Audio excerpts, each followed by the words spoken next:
नमस्कार सम्पूर्ण साथीहरुमा मेरो सानो प्रयास हजुरहरुलाई देखाउन चाहन्छु। यो जियोजेब्राको चाहिँ सो स्टार्टिङ गरेको छु, हेरिदिनु होला। मैले 600 राखे, टाइम 3 वर्ष, रेट चाहिँ 12% ले फेरि क्याल्कुलेसन गर्न सकिने बनाएको छु। त्यसै गरेर मैले 15,000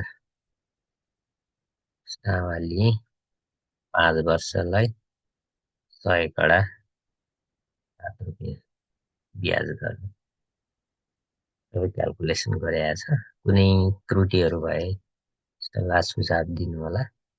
मेरो सानो यो प्रयास साथीहरूलाई देखाउन खोजे हो। मैले यहाँनिर थोरै मेरो सानो प्रयासलाई यहाँहरू समक्ष राखेको छु।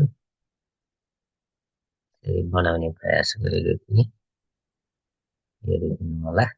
हस्त नमस्कार।